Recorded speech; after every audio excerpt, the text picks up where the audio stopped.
और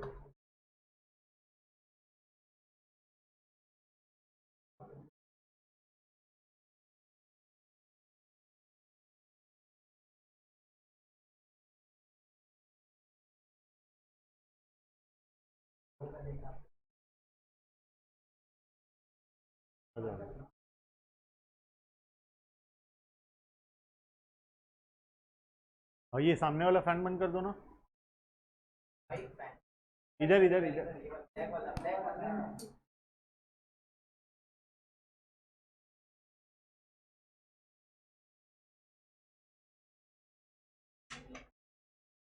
तो अपने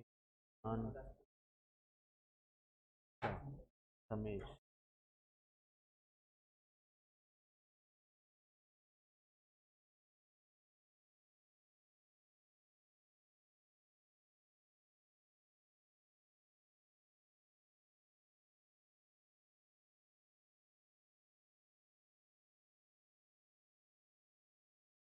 क्या पढ़ रहे थे हम लोग? क्या पढ़ रहे थे चेतन? इकोनॉमिक्स? मेरे को तो लगा मैं साइंस पढ़ा रहा था। नहीं, क्या पढ़े थे कृष्णा लास्ट क्लास में? नहीं किए थे लास्ट क्लास? चलो ठीक है। क्या पढ़े थे आर्यन? No idea. क्या पढ़े थे आयुष? मैं तो नया नया था, बोलो ठीक है, चलो कोई बात नहीं।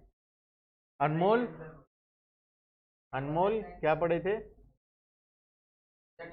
बजट लाइन कंप्लीट किए थे, है ना? हाँ, बजट लाइन कंप्लीट किए थे, और भी बहुत सारा पॉइंट पढ़े थे, जैसे चेंज बजट लाइन कब शिफ्ट होता है, और कब पूरा कंप्लीटली शिफ्ट होता है, और कब सिर्फ वन साइड चेंज होता है ना?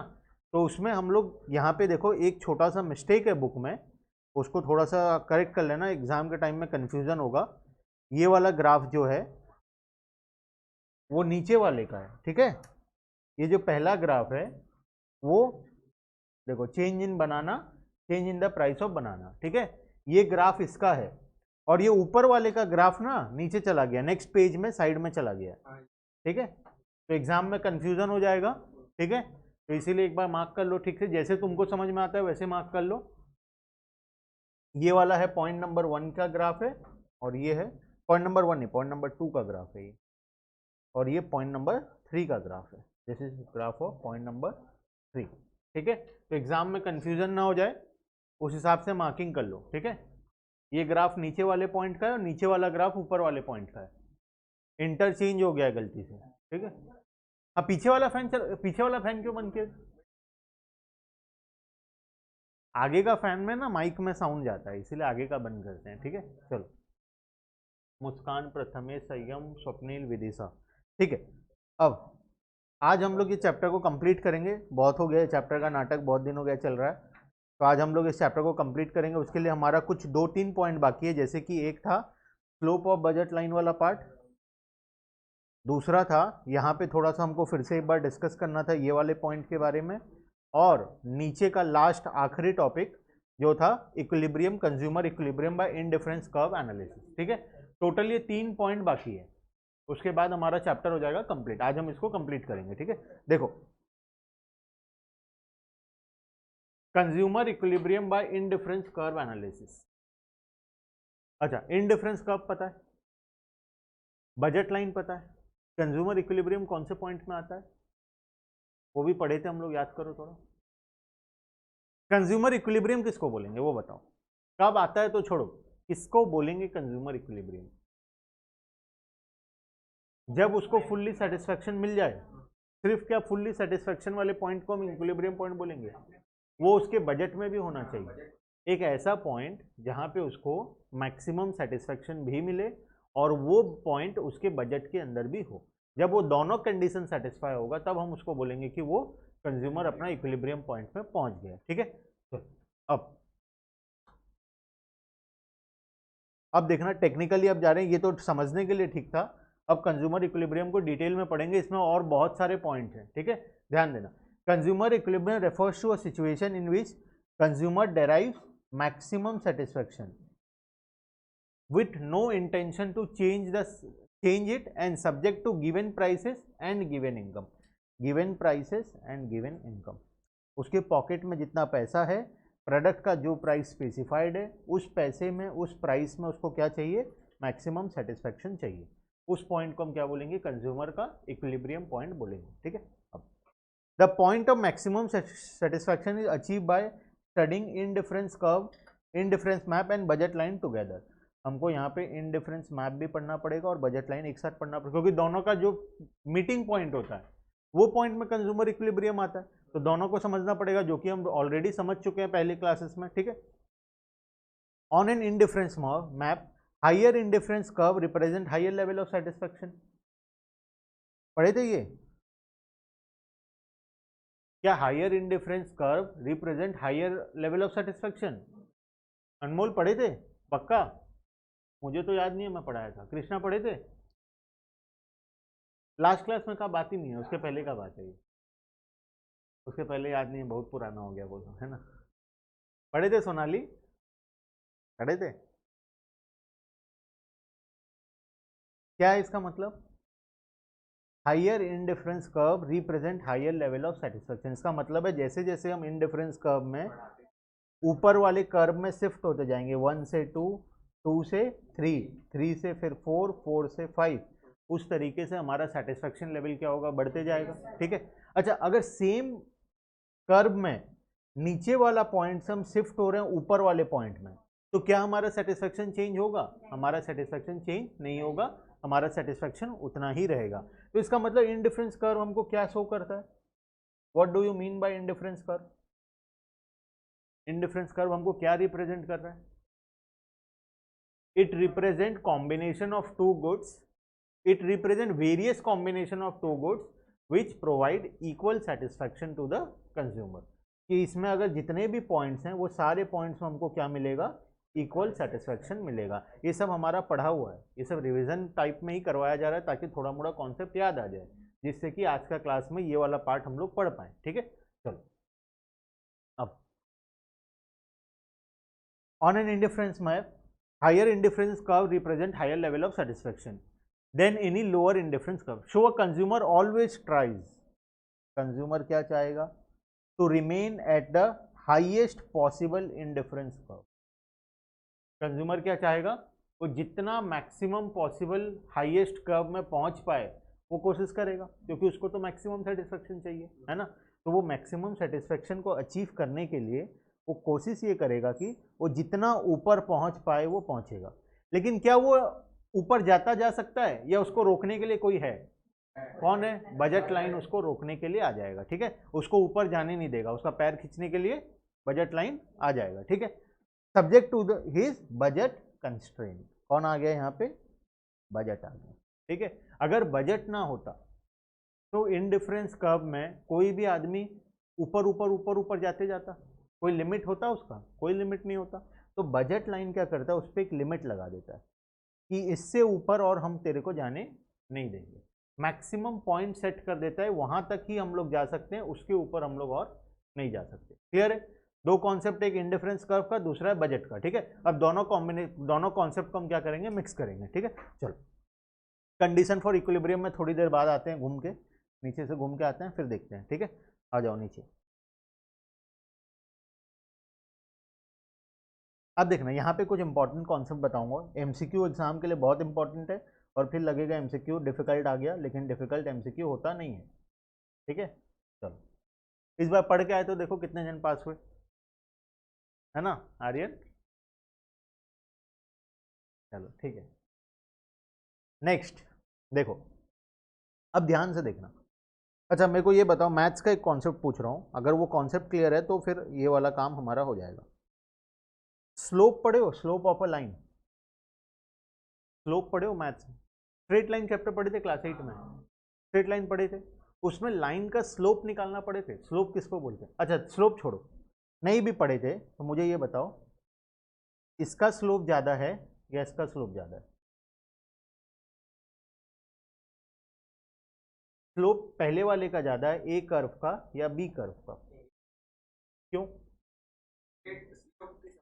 एक काम करना, तुम ट्राई करके देख लेना, किसी भी इस प्रकार का सरफेस में यहाँ बैठ जाना और नीचे आने की कोशिश करना, इसमें तेजी से नीचे आओगे, इसमें बहुत स्लो से आओगे, इसमें फास्ट नीचे आओगे। तो जिसमें फास्ट नीचे आओगे उसका स्लोप भी ज़्यादा है, इसका स्लोप क्या है, ज़्यादा है, इसी वजह से तुम इसमें स्पीड से नीचे आओगे, ठीक है। और इसका स्लोप कम है, इसी वजह से तुम इसमें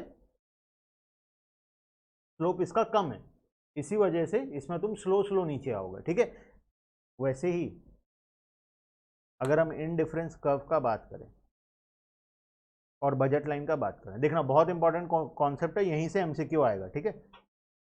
ये पॉइंट के ऊपर देखना और ये पॉइंट के नीचे देखना क्या चेंज हो रहा है। ये पॉइंट के ऊपर मतलब इक्विलिब्रियम पॉइंट के ऊपर, E is the equilibrium point सबको पता है, ठीक है, E is the equilibrium point सबको पता है। अब ये पॉइंट के ऊपर देखो बजट लाइन को और इनडिफरेंस कर्व को, बजट लाइन को और इनडिफरेंस कर्व को, किसका स्लोप ज्यादा दिखाई दे रहा है, किसका स्लोप ज्यादा दिखाई दे रहा है, बजट लाइन का ज्यादा दिखाई दे रहा है या इनडिफरेंस कर्व का ज्यादा दिखाई दे रहा है, बजट लाइन का ज्यादा दिखाई दे रहा है। स्लोप किसका ज्यादा दिखाई दे रहा है, बजट लाइन का या इनडिफरेंस कर्व का। इनडिफरेंस कर्व सेकंड वाले को देखना, फर्स्ट वाले को नहीं देखना, जिसमें इक्विलिब्रियम हो वो वाले कर्व को देखना है, ठीक है। किसका ज्यादा दिखाई दे रहा है, बजट लाइन का दिखाई दे रहा है। अच्छा, सेम चीज को हम लोग, वेरी गुड, इधर विदिशा देखो, दोनों एक पॉइंट पे आके मीट हुआ, ठीक है, एक कर्व था और दूसरा था, किसका स्लोप ज्यादा है, किस में बैठोगे तो जल्दी से नीचे आओगे, ब्लू वाले में, सेकंड वाले में। तो वही कंडीशन यहाँ पे भी है। इनडिफरेंस कर्व के ऊपर ये जो हमारा अभी रेड लाइन है इसका स्लोप, और अगर हम ब्लू लाइन का स्लोप को कंपेयर करें तो किसका स्लोप ज़्यादा है, रेड का, ठीक है। यहाँ पे रेड लाइन का स्लोप ज़्यादा है ब्लू लाइन, ठीक है, ये पॉइंट के ऊपर। अब ये पॉइंट के नीचे देखो, अब किसका ज़्यादा है स्लोप, अब बजट लाइन का ज़्यादा है। अब स्लोप किसका ज़्यादा हो गया, बजट लाइन का ज़्यादा हो गया। एमसीक्यू यहाँ से आएगा क्योंकि एमसीक्यू के लिए ये पॉइंट बहुत इंपॉर्टेंट है।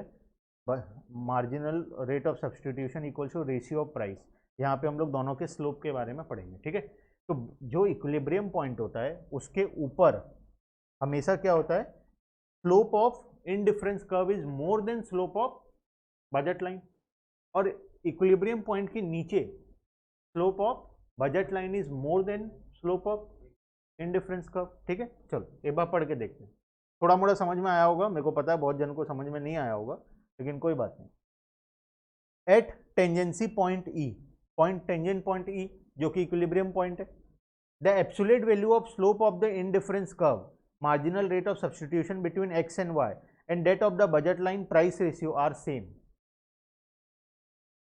अच्छा, हाँ, इसमें फिर से एक बार मैथ्स का कॉन्सेप्ट लगेगा। दो लाइन अगर किसी एक पॉइंट पे मीट हो रहा है, ये पॉइंट में दोनों का स्लोप क्या होता है, इक्वल होता है, दोनों लाइन का स्लोप क्या होता है, इक्वल होता है वो पर्टिकुलर पॉइंट में, ठीक है। ये पॉइंट के ऊपर अगर हम बात करें तो ये लाइन का स्लोप ज़्यादा है, ये पॉइंट के नीचे अगर बात करें तो भी ये लाइन का स्लोप ज़्यादा है, ठीक है। ये पॉइंट में क्या है, दोनों का स्लोप क्या होता है, इक्वल होता है, एज पर मैथ्स जो क्लास 8 में पढ़ाया जाता है, जो कि बहुत लोग नहीं पढ़ते हैं, ठीक है। कोई ज़्यादा दिक्कत नहीं है, नहीं भी पढ़े हो तो, ठीक है। छोटा सा ही एक कॉन्सेप्ट है, वो मैं अभी पढ़ा दूंगा तो हो जाएगा काम, ठीक है। चलो सही, हम आ गया समझ। अच्छा आ जाओ फिर समझा दो सबको। संयम संयम,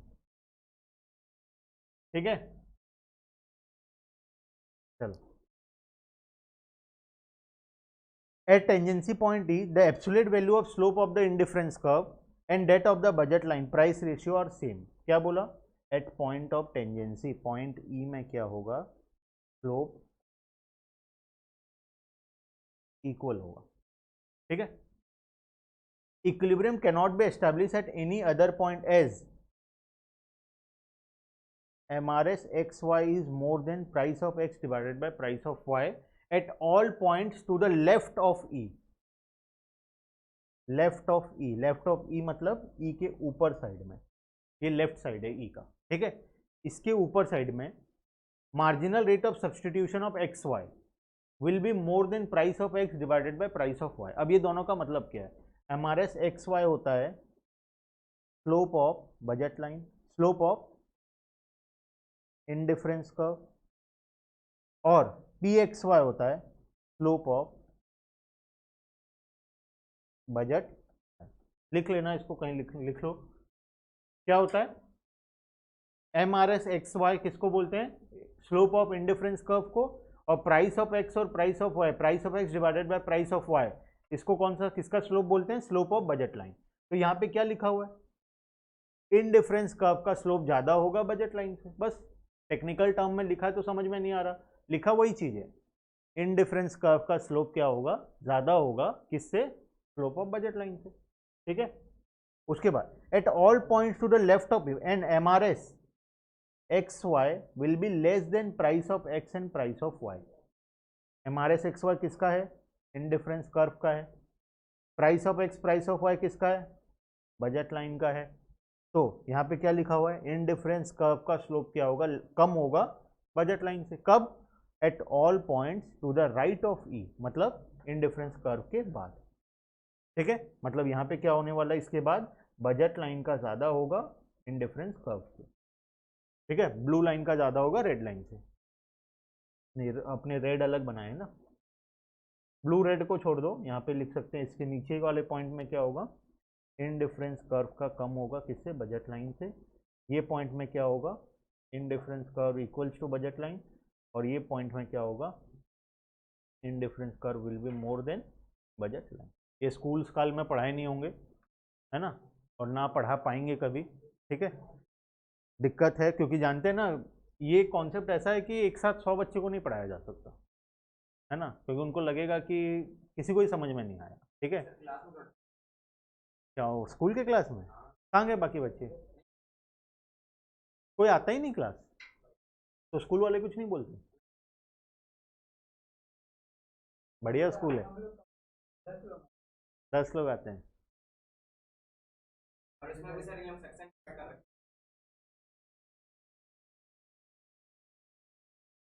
पढ़ाई छोड़ के बाकी सब हो रहा है बोला, है ना, चलो ठीक है कोई बात नहीं। देखो ये मैं इसलिए पढ़ाया क्योंकि एमसीक्यू के लिए यहाँ से बहुत इंपॉर्टेंट पॉइंट है फॉर एमसीक्यू, ठीक है। बजट क्वेश्चन आएगा इसी तरीके से, इक्विलिब्रियम पॉइंट के ऊपर स्लोप किसका ज़्यादा होता है, और तब लगेगा कि बहुत डिफिकल्ट क्वेश्चन है कुछ भी डिफिकल्ट नहीं, ठीक है। इनडिफरेंस कर्व का स्लोप ज़्यादा है बजट लाइन से, यहाँ पे इनडिफरेंस कर्व का slope equals to budget line, और इसके नीचे इनडिफरेंस कर्व का slope less than budget line, ठीक है। अब दोनों का स्लोप के बारे में और डिटेल में अपने लोग पढ़ेंगे। At all points to the right, so equilibrium is establish at point where M R S equals to, at ये कहाँ पे, एट पॉइंट, यहाँ पे जितना चीज़ लिखा हुआ था बहुत ही टेक्निकल, अगर तुम खुद पढ़ोगे इसको पढ़ के देख लेना एक बार, आधा से ज़्यादा चीज़ समझ में नहीं आएगा, लेकिन लिखा टोटल ये 3 ही चीज़ है। यहाँ पे इंडिफरेंस कर्व का ज़्यादा होता है बजट लाइन से, यहाँ पे indifference curve equals to budget line होता है, और इसके नीचे indifference curve is less than budget line, बस लिखा हुआ इतना ही है, और इसके अलावा कुछ भी नहीं लिखा है, ठीक है। क्लियर है, थोड़ा मोड़ा समझ में आ गया, मुस्कान, प्रथमेश, संयम, स्वप्निल, विदिशा,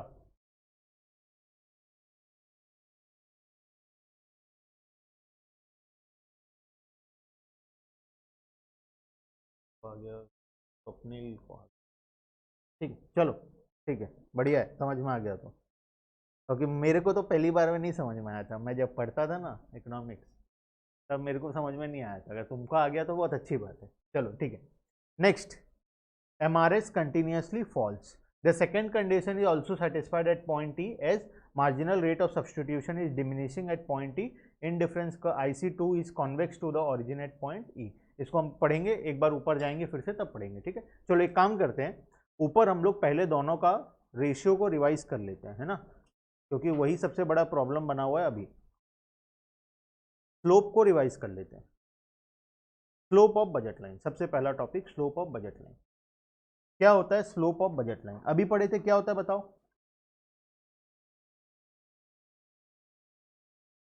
लास्ट क्लास में भी पढ़े थे, unit of banana willing to sacrifice divided by unit of apple willing to gain. तो सैक्रिफाइस डिवाइडेड बाय गेन, ये चैप्टर नंबर 1 से पढ़ते आ गए। मार्जिनल रेट ऑफ ट्रांसफॉर्मेशन में पढ़े, मार्जिनल रेट ऑफ सब्सटीट्यूशन में पढ़े, फिर बजट लाइन में पढ़े, आगे जाके और 2 बार पढ़ेंगे सेम चीज, फिर भी एग्जाम में गलती होगा। ठीक है, 5 बार पढ़ने के बाद सेम फॉर्मूला को फिर भी एग्जाम में क्या होता है, उल्टा लिख के आ जाते हैं, गेन बाय सेक्रीफाइस। ठीक है, हमको हमेशा क्या करना है, सैक्रिफाइस डिवाइडेड बाय गेन। तो बजट लाइन का स्लोप क्या होता है, units of banana willing to sacrifice divided by units of banana willing to gain. ठीक है, अब इसमें प्राइस रेशियो का कॉन्सेप्ट आता है, देखना। तो प्राइस रेशियो हमारा बाकी था लास्ट क्लास में। Price ratio is the price of goods on the horizontal axis और X axis divided by price of the goods on the vertical axis और वाई एक्सिस। हॉरिजॉन्टल एक्सिस किसको बोलते हैं, horizontal किसको बोलते हैं, एक्स एक्सिस हॉरिजॉन्टल होता है, वाई हॉरिजॉन्टल होता है। क्या होता है कृष्णा, एक्स एक्सिस को हॉरिजॉन्टल एक्सिस बोलते हैं, वाई को बोलते हैं ना, और कोई कुछ और एक्स को बोलते हैं। हॉरिजॉन्टल एक्सिस होता है एक्स एक्सिस। ठीक है, याद रखने का फिर से एक तरीका जो कि बचपन में पढ़ाना चाहिए, ये वाले लाइन को क्या बोलते हैं, हॉरिजॉन्टल, और ये लाइन को क्या बोलते हैं, वर्टिकल। अब इसको लर्न करना है तो हॉरिजॉन्टल का एच होता है फर्स्ट लेटर, एच में देखो एक लाइन इस प्रकार से डंडा बना हुआ है ना, लेकिन वर्टिकल में ऐसा कोई भी डंडा नहीं है। ठीक है, तो इसीलिए ये वाले लाइन को क्या बोलते हैं हम लोग, हॉरिजॉन्टल। और इसमें एक भी लाइन नहीं है, दोनों लाइन ऊपर से नीचे वाला है, तो इसको हम लोग क्या बोलते हैं, वर्टिकल बोलते हैं। ठीक है, तो इसको याद रखना है इस तरीके से। क्या क्या, तो 2 को छोड़ो ना, एक भी है या नहीं है उसको देखो, इसमें एक भी नहीं है, इसमें एक है। ठीक है, इसमें एक भी नहीं है और इसमें एक है। ठीक है, चलो। Price ratio is the price of the goods on the horizontal axis और X axis divided by price of the goods on the vertical axis, Y axis. For instance, if goods x is plotted on the horizontal axis and y on the vertical axis, then price ratio equals to price of x divided by price of y।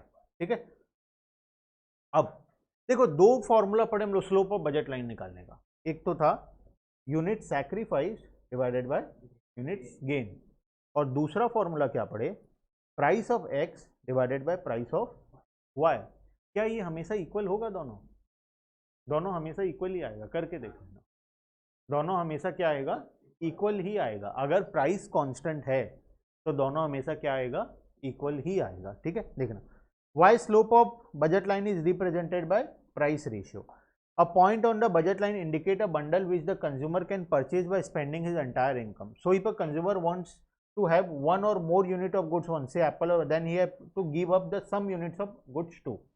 वही लिखा हुआ, एक को gain करने के लिए दूसरे को सैक्रिफाइस करना पड़ेगा। ठीक है, the number of banana needed to be given up to gain one apple depends on the price of the apple and banana. मतलब दोनों किससे लिंक है, प्राइस से ही तो लिंक है ना। Unit sacrifice divided by units gained, उसका जो रेशियो होगा, अगर एक यूनिट को सैक्रिफाइस करें उसके बदले में कितना यूनिट गेन करेंगे, वही चीज आ जाएगा। अगर एक यूनिट ऑफ बनाना का जो प्राइस है उस पर कितना यूनिट ऑफ एप्पल आएगा, बात तो बराबर है ना। देखो करके देख लेते हैं। मान लो एप्पल का प्राइस है 20 रुपए और बनाना का प्राइस है 10 रुपए, बनाना का प्राइस है 10 रुपए। ठीक है, अच्छा, unit sacrifice divided by units gain, अगर हमको किसका गेन करना है, अगर हम किसको सेक्रीफाइस करेंगे, बोला एप्पल को सेक्रीफाइस करें या किसको सेक्रीफाइस करें, एप्पल को सेक्रीफाइस करते हैं, इसको हम करेंगे सेक्रीफाइस और इसको करेंगे गेन। तो अच्छा, एक यूनिट ऑफ एप्पल को सेक्रीफाइस करने के लिए कितना यूनिट ऑफ गेन होगा, बी का 2 यूनिट गेन होगा, तो यूनिट सेक्रीफाइस कितना, 1 डिवाइडेड बाय 2। ठीक है, एक को सेक्रीफाइस किए तो गेन कितने का हुआ, 2 का हुआ, स्लोप क्या निकला, 1/2। वही प्राइस रेशियो करके देख लो, price of X divided by price of Y. यहाँ पे एक्स कॉमोडिटी कौन है, B, 10 divided by 20 equals to 1/2। ठीक है, 10 divided by 20 equals to 1/2। Clear है, तो वही आया, यहाँ पे जो आया इसमें भी वही आया, तो दोनों का स्लोप क्या होगा, हमेशा इक्वल ही आएगा।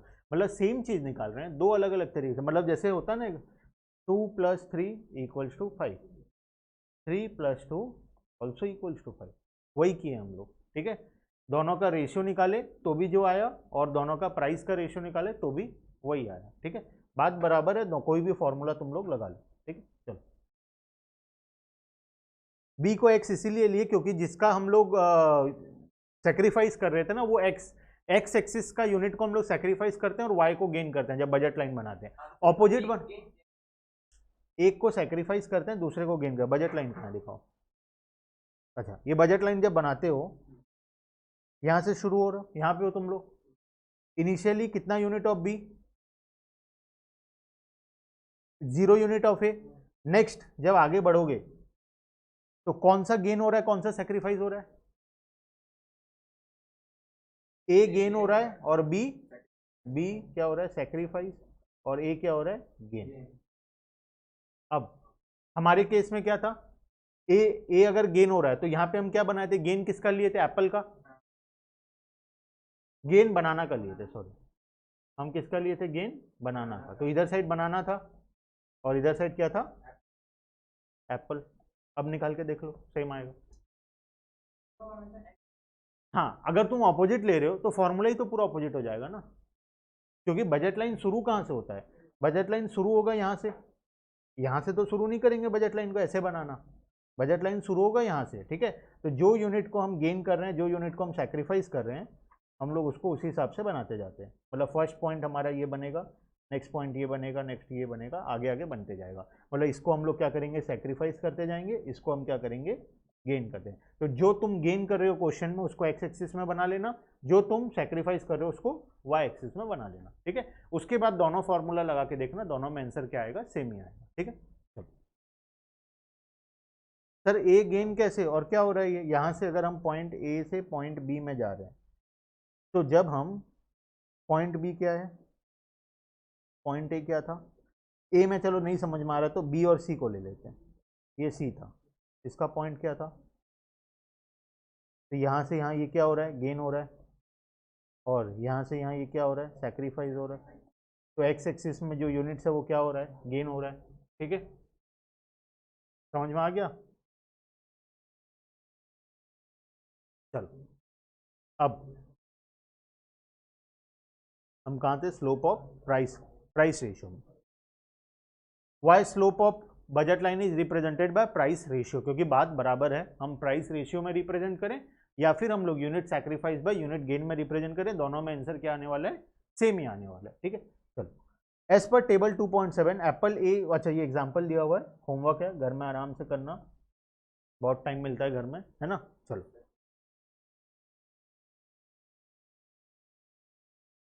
वही स्टेटमेंट लिखा है, it is rightly said that price ratio indicates the slope of the budget line. अगर प्राइस रेशियो से नहीं निकाल पा रहे हो तो तुम unit sacrifice divided by units gain करके भी निकाल सकते। ठीक है, और क्या बचा था हमारा? और तो कुछ बचा नहीं था ऊपर। स्लोप ऑफ बजट लाइन हो गया। अच्छा ये तो वही फॉर्मूला है, इसमें क्या ही पढ़ेंगे, लास्ट क्लास में पढ़े थे। बजट लाइन बनाने का टोटल बजट को हम कैसे एक्सप्रेस करेंगे? Price of A into quantity of A plus price of B into quantity of B. तो ये सेम फॉर्मूला यहाँ पे लिखा हुआ है। ठीक है, और कुछ पेंडिंग है टॉपिक? और कोई टॉपिक पेंडिंग नहीं है मेरे हिसाब से, चैप्टर हो जाएगा कंप्लीट। चलो नीचे आते हैं, नीचे कुछ मार्किंग करना है, वो मार्किंग कर लो। Condition of consumer equilibrium, condition of consumer equilibrium. ठीक है, दोनों कंडीशन को याद रखना है। सबसे पहला याद करो, हम जिस पॉइंट को पढ़े थे अभी जस्ट, कहाँ गया ग्राफ?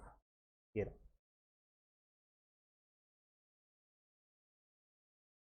ये वाले पॉइंट पे कौन सा कंडीशन सेटिस्फाई हो रहा है?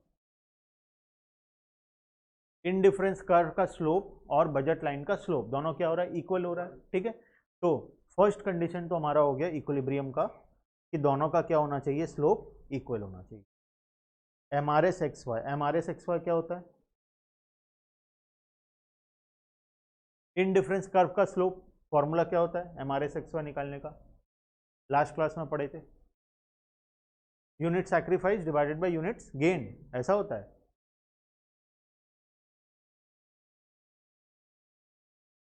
क्या होता है फॉर्मूला, लास्ट क्लास में पढ़े थे, क्या होता है Pradyuman? Marginal rate of transformation का क्या होता है, चैप्टर 1 में पढ़े थे। यूनिट गेन बाय सैक्रिफाइस, 3 बार हो गया पढ़े, चौथी बार unit sacrifice by unit gain. Marginal rate of substitution का क्या होगा, सेम फॉर्मूला होगा। प्राइस रेशियो का क्या, ये बजट लाइन का स्लोप क्या होगा, सेम फॉर्मूला होगा। ठीक है, हमेशा फॉर्मूला ये सेम ही रहेगा, स्लोप निकालने का यूनिवर्सल फॉर्मूला है। मैथ्स में भी यही फॉर्मूला यूज होता था, किसी लाइन का स्लोप निकालना है तो मैथ्स में भी यही फॉर्मूला यूज होता था। लेकिन ये फॉर्मूला हम unit sacrifice by unit gain वहाँ पे नहीं करते थे, क्योंकि वहाँ पे यूनिट्स नहीं होता था। वहाँ पे हम क्या करते थे, डेरिवेटिव निकालते थे, जो कि तुम अभी तक नहीं पढ़े हो। ठीक है, डेरिवेटिव निकालना। Marginal rate of substitution equal X Y equals to units sacrifice divided by units. ठीक है, एमआरएस एक्स वाई किसके साथ इक्वल होना चाहिए, रेशियो ऑफ प्राइस ऑफ और P X by P Y. ठीक है, वही बजट का स्लोप लाइन के साथ हम अभी जस्ट देखे थे ग्राफ में, एट पॉइंट ई दोनों का स्लोप क्या था, इक्वल था। क्योंकि मैथ्स के हिसाब से भी दो लाइन जहाँ पे इंटरसेक्ट करता है वो पॉइंट पे दोनों लाइन का स्लोप क्या होता है, इक्वल होता है। ठीक है, अब अगर M R S X Y ज़्यादा है प्राइस ऑफ एक्स और प्राइस ऑफ वाई से, मतलब ये कहाँ का बात कर रहा है, बजट लाइन के, ये इक्विलिब्रियम के ऊपर या इक्विलिब्रियम के नीचे। Marginal rate of substitution of X Y is more than price of X Y. तो इक्विलिब्रियम पॉइंट के ऊपर का बात कर रहे हैं, इक्विलिब्रियम पॉइंट के नीचे का बात कर रहे हैं, ऊपर का बात कर रहा है ऑब्वियसली, है ना, क्योंकि ये किसका कर्व है, इन डिफरेंस कर्व का है, और ये किसका है, बजट लाइन का है। इन डिफरेंस कर्व का स्लोप क्या होगा, ज़्यादा बजट लाइन से कब होता है, ये इक्विलिब्रियम पॉइंट के ऊपर, मतलब लेफ्ट साइड। ठीक है, एग्जाम में इक्विलिब्रियम पॉइंट के ऊपर या नीचे ऐसा क्वेश्चन नहीं आएगा, लेफ्ट या राइट आएगा। तो लेफ्ट कौन सा है, राइट कौन सा है, वो पहचानना पड़ेगा। ऊपर नीचे होता तो कोई दिक्कत नहीं था, अपने जो पढ़ रहे हो जाता। ऊपर वाला साइड क्या, कौन सा साइड है, लेफ्ट साइड है, और नीचे वाला साइड कौन सा है, राइट साइड है। ठीक है, चलो। If MRS XY is more than price of X, price of Y, it means that to obtain one more unit of X, the consumer is willing to sacrifice more unit of Y as compared to that what is required in the market. ठीक है, इतना समझने का need नहीं है, बस यहाँ तक इतना ही समझो कि यहाँ पे कि ये कौन सा पॉइंट है, ये लेफ्ट साइड ऑफ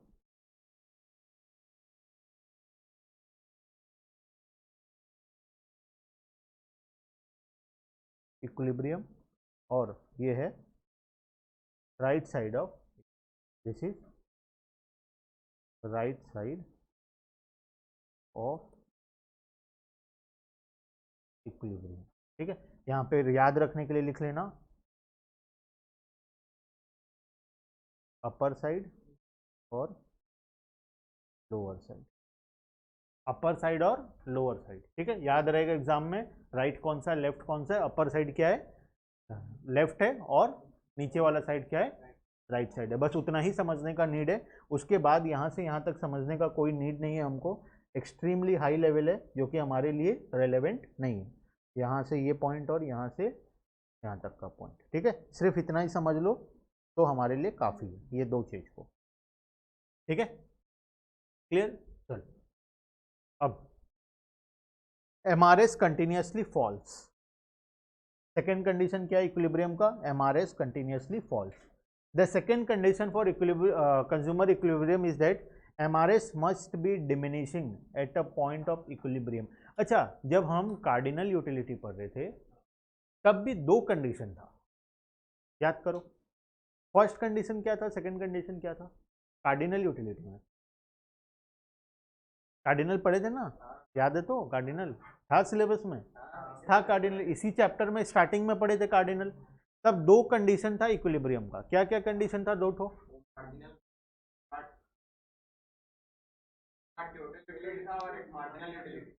हाँ, क्या था,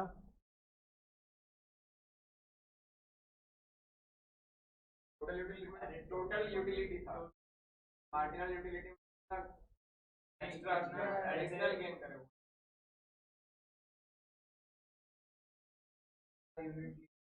मिला वाला जो, वो तो मार्जिनल यूटिलिटी होता है। मैं वो थोड़ी पूछा, मैं क्या पूछा, इक्विलिब्रियम का दो कंडीशन पड़े थे, दोनों कंडीशन सेटिस्फाई होना चाहिए। ठीक है, अब वो दोनों कंडीशन क्या क्या, वो बता, कौन बताएगा इधर? मुस्कान, संयम, स्वप्निल, विदिशा। दो कंडीशन था, क्या क्या था दो कंडीशन? जो बताएगा उसको चॉकलेट देंगे। है क्या चॉकलेट? है, देख लो, सोच लो। और है? और नहीं, और नहीं, दो ही है, देख लो। मेरे को पता है कोई नहीं बताएगा, इसीलिए मैं चॉकलेट रखा हूँ। अब बुक देख के तो हो जाएगा, मेरे को भी आ जाएगा, किसी को भी आ जाएगा। नहीं, बुक नहीं देखना है ना ऑब्वियसली। क्या नहीं हो पाएगा किसी से भी? दो कंडीशन क्या क्या था? चलो अब बुक देख लो। टोटल यूटिलिटी था, एक मार्जिनल और एक लॉ ऑफ डिमिनिशिंग। वो तो कॉन्सेप्ट, दो इक्विलिब्रियम का कंडीशन, दोनों कंडीशन सेटिस्फाई होगा तो कंज्यूमर को मैक्सिमम सेटिस्फेक्शन मिलेगा in case of cardinal utility. अब वो दोनों कंडीशन बताना। क्या? अच्छा ठीक है, तो उसमें इक्विलिब्रियम पॉइंट होता था वो। एक बार चेक करो, चेक करो, फटाफट चेक करो। हाँ सर, जब प्राइस और इक्वल टू जब हमारा मार्जिनल चेक कर लो, चेक कर लो, आंसर चेक कर लो। जब फर्स्ट कंडीशन था, जब प्राइस इक्वल्स टू क्या हो जाए? मार्जिनल यूटिलिटी हो जाए, ठीक है। Price of the commodity equals to marginal utility हो जाए, उस पॉइंट पे क्या होता था? टोटल यूटिलिटी मैक्सिमम होता था, तो वहां पे कंज्यूमर को मैक्सिमम सेटिस्फेक्शन मिलता था। और उसके साथ में एक और कंडीशन था कि marginal utility must be falling, है ना, मार्जिनल यूटिलिटी कम होना चाहिए। अगर मार्जिनल यूटिलिटी बढ़ रहा है तो हम लोग इक्विलिब्रियम पॉइंट में नहीं पहुंच सकते, क्योंकि जैसे एग्जांपल था, है ना, टबैको सिगरेट का केस में हम लोग मार्जिनल यूटिलिटी वहां पे क्या होता है? इंक्रीज होता है। जितना ज्यादा हम कंजम्पशन करते हैं उतना ज्यादा मार्जिनल यूटिलिटी और मजा आने लगता है ना, है ना। तो उसमें क्या होता है उस केस में उस केस में क्या होता है? हम लोग कभी भी इक्विलिब्रियम पॉइंट में नहीं पहुंच पाते हैं, ठीक है। ये दो कंडीशन था, एग्जैक्टली दो कंडीशन यहाँ पे भी है, ठीक है। फर्स्ट कंडीशन क्या था? हमारे X Y must be equals to price ratio, MRS X Y must be equals to price ratio, पहला कंडीशन। और दूसरा condition, marginal rate of substitution must continuously falls. वहां पे क्या था? Marginal utility must continuously falls, यहाँ पे marginal rate of substitution must continuously falls, ठीक है। देखो अब ये क्या है? The second condition of consumer equilibrium is that MRS must be diminishing eight the point of equilibrium, the indifference curve must be convex to the origin at the point of equilibrium. अच्छा, जब MRS fall होता है तब curve कैसा होता है? Convex होता है।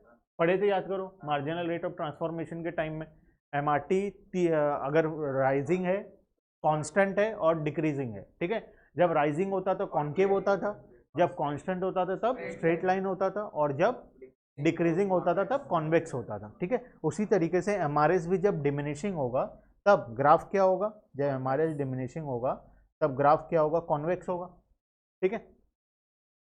To the origin at the point of equilibrium, unless MRS continuously falls the consumer the equilibrium can not be establish, ठीक है। मतलब वो पॉइंट में इक्विलिब्रियम आएगा जहां पे कर्व क्या हो? कॉन्वेक्स हो, और MRS X Y must be equals to price ratio of the goods, ठीक है। मतलब बजट लाइन का स्लोप किसके साथ इक्वल हो? इंडिफरेंस कर्व का स्लोप के साथ। और दूसरा कंडीशन क्या होना चाहिए? हमारे ये जो हमारा इंडिफरेंस कर्व है वो कॉन्वेक्स टू द ओरिजिन होना चाहिए, ठीक है। कॉन्वेक्स टू द ओरिजिन होगा और ये कंडीशन सेटिस्फाई होगा तब कंज्यूमर का क्या आएगा? इक्विलिब्रियम आएगा, ठीक है। क्लियर है? इक्विलिब्रियम पॉइंट क्लियर है? Thus both the condition need to be fulfilled for a consumer to be in equilibrium, ठीक है। दोनों कंडीशन को सेटिस्फाई करना जरूरी है। The budget line is tangent to the indifference curve 2 at point E, this is a point of consumer equilibrium but consumer purchase OM quantity of goods X and ON quantity of goods Y. वो example के हिसाब से बताया जिसका हमको अभी कोई काम नहीं, ठीक है। क्लियर है? चलो एक आखिरी पॉइंट जो हमारा इस चैप्टर में बचा है वो है दोनों का comparison, cardinal utility versus ordinal utility. Last topic, cardinal versus ordinal. क्या होता है कार्डिनल में? हम क्या करते थे? यूटिलिटी को मेजर करते थे। ऑर्डिनल में हम क्या करते थे? रैंकिंग करते थे, है ना। कार्डिनल में हमारा काम था मेजर करना और ऑर्डिनल में काम था रैंकिंग करना। Under cardinal utility approach it is assumed that utility can be measured. हम यूटिलिटी को क्या कर सकते हैं? मेजर कर सकते हैं। Cardinal terms, in cardinal terms such as 1, 2, 3. However, according to ordinal utility approach, utility is a subjective concept which cannot be measured, and we just rank हम यहाँ पे क्या करते हैं, rank on the scale of preference, कि first हमको Apple अच्छा लगा, सेकंड हमको बनाना अच्छा लगा, हम इस प्रकार से रैंकिंग कर सकते हैं, ठीक है, हम यहाँ पे मेजर नहीं कर सकते। सेकंड डिफरेंस क्या है, under cardinal approach the term util was developed as a unit of measure, है ना। कार्डिनल में हम लोग यूटिलिटी को कैसे मेजर करते थे, यूटिल्स में, तो वही लिखा है, under cardinal approach the term util was developed as a unit to measure utility, where as no such unit of measurement was developed under ordinal approach। Ordinal में ऐसा कोई भी मेजरमेंट का तरीका नहीं है। और आखिरी एग्जांपल दिया हुआ है जो तुम लोग पढ़ सकते हो, suppose a person consume Apple and banana, first under cardinal approach क्या करेगा कार्डिनल में, बताओ तो, एप्पल और बनाना को क्या करेगा कार्डिनल में, मेजर करेगा, एप्पल खा के कितना मजा आया, बनाना खा के कितना मजा आया, और उसके बाद बताएगा कि कौन सा उसके लिए ज्यादा मजा आया, ठीक है। A consumer can assign utils to both the commodity, say 20 utils to apple and 15 utils to banana. It signifies that apple offers 5 more utils than banana, ठीक है। वहीं पे ऑर्डिनल में क्या करेगा, the consumer cannot express the satisfaction in exact terms, exactly हम यहाँ पे मेजर नहीं कर सकते। It means if a consumer like apple more than banana, then he will give first rank to apple and second rank to banana। Clear है, यहां तक clear है सबको। चैप्टर नंबर 2 हमारा हो गया ओवर, और हमारा अब नेक्स्ट क्लास में हम क्या करेंगे, इसका बहुत सारा थोड़ा सा रिवीजन करेंगे एक बार, क्योंकि ऑर्डिनल कार्डिनल यूटिलिटी किसी को ज़्यादा याद नहीं है। पहले हम एक काम करेंगे, कार्डिनल यूटिलिटी को रिवीजन कर लेंगे, उसके बाद बहुत सारे MCQ क्वेश्चन है जो हम लोग क्लास में करेंगे, ठीक है। नेक्स्ट क्लास में तुम्हारा काम क्या है, तुम्हारा काम है नेक्स्ट क्लास में इसको पढ़ के आना चैप्टर को, ठीक है, पूरा अच्छे तरीके से चैप्टर को पढ़ के आना, ठीक है। पढ़ के आओगे तब रिवीजन का फायदा है, अदरवाइज रिवीजन का कोई फायदा नहीं है, क्योंकि मैं बोलूँगा तुमको सब कुछ नया लगेगा, अगर पढ़ के नहीं आओगे तो। पढ़ के आओगे तो सुना सुना लगेगा, तो इन केस उस केस में क्या होगा कि जो भी डाउट्स होगा वो भी क्लियर हो जाएगा, साथ में हमारा रिविजन भी कंप्लीट हो जाएगा, ठीक है। उसके बाद नेक्स्ट क्लास के बाद हम लोग नेक्स्ट वीक में इस चैप्टर का टेस्ट रखेंगे, ठीक है। नेक्स्ट क्लास कौन सा डे, आज कौन सा डे, वेंसडे है ना, थर्सडे, आज थर्सडे है। सैटरडे को हम लोग इसका रिवीजन करेंगे, शॉर्ट रिवीजन करेंगे, डिटेल में नहीं करेंगे। उसके बाद कुछ क्वेश्चन प्रैक्टिस करेंगे, कुछ होमवर्क मिलेगा तुमको सैटरडे को क्वेश्चन प्रैक्टिस का। फिर नेक्स्ट वीक में हम लोग नया चैप्टर शुरू करेंगे।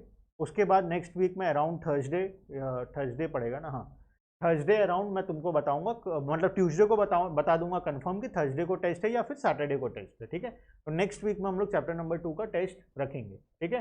और इस बार ऐसा नहीं चलेगा कि कोई फेल हो जाए, ठीक है। पासिंग मार्क तुमको पता है कितना होता है, 70% पासिंग मार्क होता है, ठीक है। ये स्कूल एग्जाम नहीं है कि 33% पासिंग मार्क हो, यहाँ पे 70% मार्क पासिंग होता है, ठीक है। आउट ऑफ 20 मार्क्स का अगर टेस्ट है तो मिनिमम 14 लाना ज़रूरी है, ठीक है, नहीं तो फिर देखते हैं क्या होता है, ठीक है। चलो, तो नेक्स्ट क्लास में होमवर्क ये है कि पढ़ के आना है, हम लोग यहाँ पे रिवीजन करेंगे, फिर क्वेश्चन प्रैक्टिस करेंगे, ठीक है। चलो सर, एक बार कार्डिनल यूटिलिटी का दोनों कंडीशन फिर से बता दो, कार्डिनल यूटिलिटी का दोनों कंडीशन, चलो एक बार रिवीजन कर लेते हैं। अभी 2 कंडीशन था कार्डिनल यूटिलिटी का,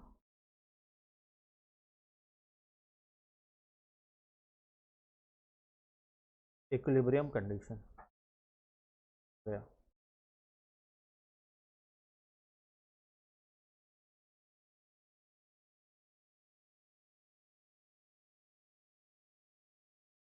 देखो तो पेज नंबर बताओ, तो यहाँ पे खोजना नहीं होगा, पेज नंबर देखो तो 2 कंडीशन होगा, ब्लैक बोल्ड लेटर में लिखा होगा दोनों कंडीशन।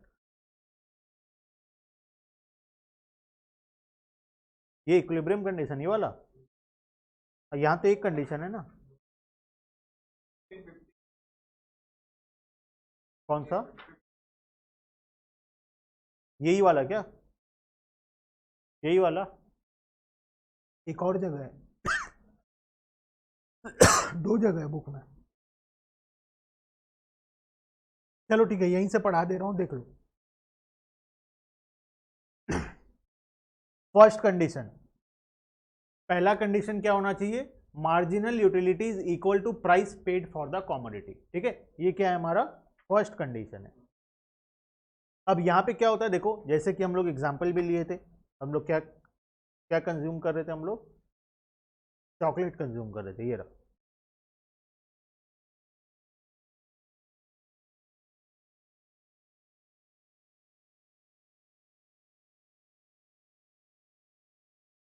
ठीक है। अब वो पॉइंट जहां पे हमको मार्जिनल यूटिलिटी, ये क्या एग्जांपल चेंज कर दिए क्या? हाँ चेंज कर, ये है ही नहीं एग्जांपल।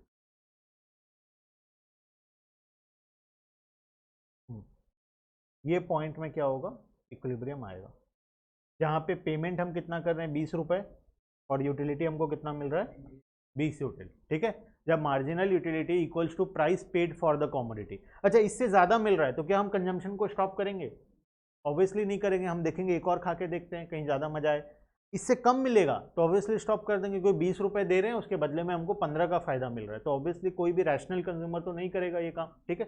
तो वो पॉइंट में हम लोग स्टॉप करेंगे जब मार्जिन पेमेंट कितना करेंगे हम लोग, जितना पे कर रहे हैं हमको एटलीस्ट उतने का बेनिफिट मिले, ज़्यादा नहीं भी तो एटलीस्ट कितने का बेनिफिट मिले जितना हम लोग पे कर रहे हैं, ठीक है। फर्स्ट कंडीशन ये। सेकंड कंडीशन क्या है? सेकंड कंडीशन था, यहाँ पे आ जाओ, यहाँ पे लिखा हुआ है marginal utility falls as consumption increases. जैसे जैसे कंजम्पशन इंक्रीज होगा मार्जिनल यूटिलिटी फॉल करना चाहिए। अगर मार्जिनल यूटिलिटी फॉल नहीं कर रहा है तो उस केस में हमारा इक्विलिब्रियम कंडीशन कभी भी सेटिस्फाई नहीं होगा, क्योंकि कोई भी ऐसा पॉइंट नहीं आएगा ना जहाँ पे वो कंज्यूमर मैक्सिमम सेटिस्फेक्शन पहुँच गया। मैक्सिमम सेटिस्फेक्शन तो आएगा ही नहीं कंज्यूमर का, क्योंकि जैसे जैसे वो और कंज्यूम कर रहा है उसका सेटिस्फेक्शन और बढ़ रहा है, तो वो कभी भी उसका एंड पॉइंट नहीं आएगा। जैसे कि एग्जांपल होता है टबैको के केस में, सिगरेट अल्कोहल के केस में होता है, वो सारे केस में हमारा ये कंडीशन काम नहीं करता है, ठीक है। तो हमारा दो कंडीशन होना चाहिए, एक तो marginal utility must be price equal होना चाहिए और दूसरा होना चाहिए marginal utility falls as consumption increases. जब दोनों कंडीशन सेटिस्फाई होगा तब हमारा क्या होगा, इक्विलिब्रियम पॉइंट अचीव होगा। क्लियर है? चलो चलो ठीक है, तो बाकी का डिस्कशन हम लोग नेक्स्ट क्लास में करेंगे, ठीक है। जो भी डाउट्स होगा जो भी होगा सब हम लोग नेक्स्ट क्लास में कर लेंगे, ठीक है।